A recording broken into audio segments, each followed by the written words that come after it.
You guys don't need to worry about me getting revenge from Diddy. I've got 3 moves that make sure he'll never be able to come after me or my family. First, I personally reached out to the victims' legal teams. The real reason he's not getting out is those buried cases behind the scenes. I provided legal funding for 7 victims who had been silent for years and brought in the top criminal attorneys in the country. Second, I bought up every potential post-release business deal he had lined up. I planned this 2 years in advance, so by the time he got sentenced and still had hope of getting out, every partner had already cut ties with him. Third, I don't just have evidence, I've got backups. This is an entire minefield that's been buried for 20 years. I uncovered every secret from the last 30 years. With testimonies from the victims, we interviewed over a dozen people he tricked, threatened, or violated. You think that's harsh? No, he destroyed other people's lives for decades. I'm just making sure he spends a few extra years in prison for it. I'm not afraid of his people, not afraid of his threats. I know he's still in there fantasizing about a comeback, but the truth is, he's never... All right, welcome back.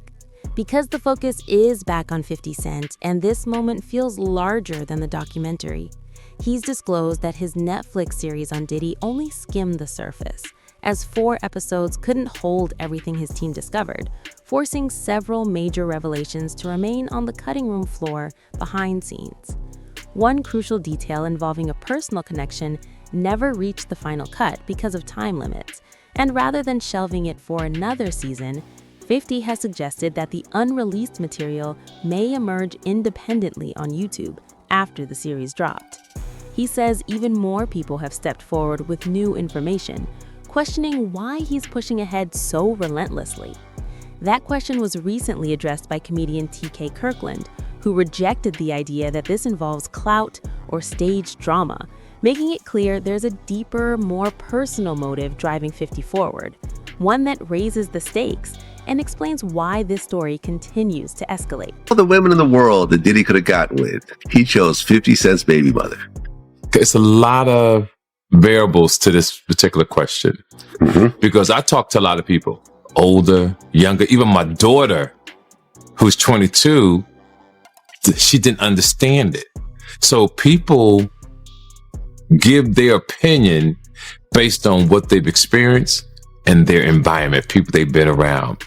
So to the people that understand boundaries and respect, I always tell men you should never date another man's girl if you're not aware of it. He made it absolutely clear that crossing that line represents a profound level of disrespect, emphasizing that throughout his life, he has deliberately avoided any involvement with someone previously connected to a close associate, because to him, it's an unspoken rule that should never be broken. He pointed out that Diddy is in no way short on options, citing his power, resources, and global reach, which only makes the situation invite even more scrutiny. From TK's perspective, this wasn't accidental or careless. It was a deliberate move, particularly when viewed through the lens of the long-standing tension between Diddy and 50. Given their history, he argues it's hard to interpret this as anything other than intentional, adding deeper implications to an already complex and escalating situation. After the baby mother of one of his rivals. Exactly. Someone who had been taking shots at him for years. Absolutely. On purpose. And he went after her knowing that they had beef. Right. And slutted her out. Just slutted her out. Having a whole basketball team run a train on her. And I just totally the whole agree. thing, right? Totally agree. Right. But his reputation from when he worked at Uptown, I'll be sure's girlfriend. Oh, Kim Porter. Right. That's his reputation. I'll be sure his baby mother. Baby mama. Yeah. Then Eric Serum, his friend, the one that had she had his baby, Mia. So he's had a reputation of going after people. Tupac's ex-girlfriend. He got a baby with her too. Exactly. Yeah. So my point that I'm making to the men listening, well, if you don't understand this, then you just poorly educated and don't really have common sense. It's a no. There's no way I would go after Vlad's ex-girlfriend. Right. I'm so loyal that if I met a woman and she said, "Oh yeah, I stay Vlad," I can't f with you, baby. Right. I won't even put my Excuse my language. Because that's how I move. Other people don't move like that, but you see me in Paris, you see me all over the world. Why would I want to do that to mess up? Even as 50 Cent's documentary continues to command attention and draw widespread praise, not everyone is calling it a flawless victory. Gene Deal has stepped into the discussion with sharp criticism, contending that parts of the project were not as original as they seemed, and implying that certain ideas closely resemble material he had previously shared without proper acknowledgement. He argues those moments were not born from fresh investigation, but reused concepts, raising questions about credit and creative integrity.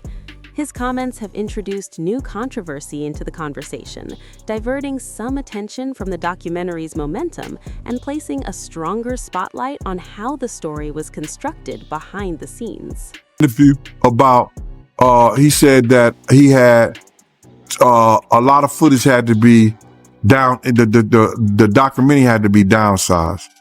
You understand? I don't really believe that, because a documentary is a documentary, and they could have had 45 minutes, they could have had an hour, to each one of those. You understand?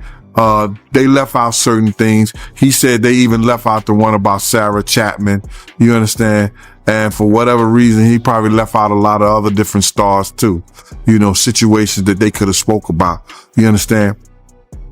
I have a problem with the documentary, and I'm just going to let you know that the reason I have a problem with the documentary is that they know that they took my idea. You understand? They know that when I came to them, I laid out what they should do and how the documentary should be. You understand? She could say whatever she want to say. I talked to those producers before I even talked to her. They wanted to know what I had, what I was bringing, my pictures, all that stuff like that. And I told them about me, Tim, and Kirk. You understand what I'm saying? And how it would go. They did the same thing. This ain't the first time they stole from me, man. If you look at the Notorious Big, if you watch the Notorious Big, that part about the shoes, I had that in my book. And I was talking to K.O. Copeland. He was one of the writers of that movie. And I told him about when I let Big use my shoes at Soul Train Award. You had this old flunky ass dude, Mike B, get on Angie Martinez's show and talk about, yo, Big, he wore mixed max shoes and he went out there and performed. When you go look at the film, when you go look at Big performing that on that show, ain't nothing mixed match about them shoes. There was $800 Maury's, size 14D, Big World 14E. E means that his shoes is a little wider than mine. He struggled, but he put them on and he went out there and performed. Those was my Gators that he had on. You understand? They did a little skit trying to disrespect me in the movie. You understand? And they said something. He also addressed the growing speculation that 50 could release even more material online in the future, suggesting that if additional content does surface, preventing it may be beyond anyone's control. From Gene's view, if there were a genuine way to silence or suppress the documentary, it would have happened by now. The fact that it hasn't speaks volumes about where real influence currently lies. To him, the project's continued accessibility sends a clear signal, raising serious questions about how much control Diddy truly retains, and how much of that power may have already slipped away. And if 50 do another one, and I heard he's going to put it on YouTube or do whatever he's going to do, Puff ain't going to have nothing to do with that. Puff ain't going to have nothing to do to try to stop that, because he can't. Because if he could stop it, it would have been stopped. You know why he can't stop it? Because Puff know people right there at Netflix. Don't think he don't. And I don't know if this guy still work for them, but he was part of the flavor unit, Shakim. He was part of the flavor unit. He was good friends. He was cool with Puff and them. Flavor unit and them, Queen Latifah and them, they was cool with Puff.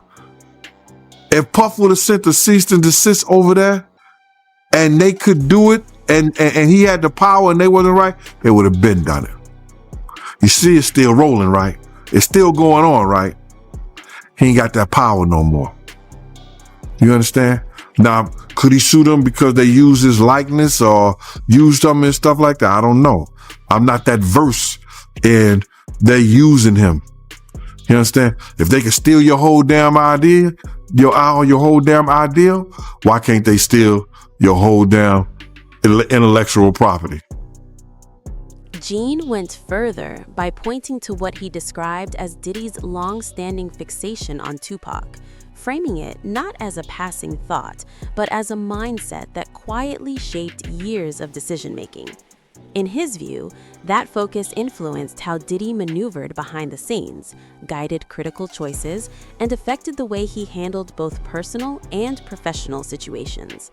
Gene suggested this outlook became a defining force in how Diddy operated over an extended period, steering actions and strategies in ways that continue to echo today.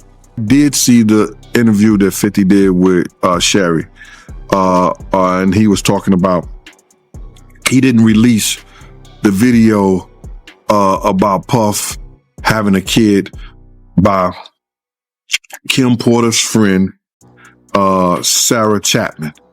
Now, we all know that she used to date Tupac. You understand? So either he got her because he wanted some remnants of Tupac. We don't know. But it seemed like every dude that he had some kind of disdain, dislike, or that he idolized in a sense, he wanted their girl. Or he wanted to be a part of their girl. I don't know why. Yo, bro, this dude was, I don't know if he was in love or in hate for Tupac. He wanted to be an actor. He auditioned for Juice. But Pac beat him out for that Bishop thing. You understand what I'm saying? He wanted to be a part of that. Just go, and not so many years ago, when Puff started getting into that drugs and started using drug stuff, he started revamping some of Tupac's speeches. And if you think I'm lying, go look at the Grammy speech he did. Go look at a couple of speeches he did. It was the same exact words Tupac had said. That he was going to start this whole revolutionary of our people. That's Tupac.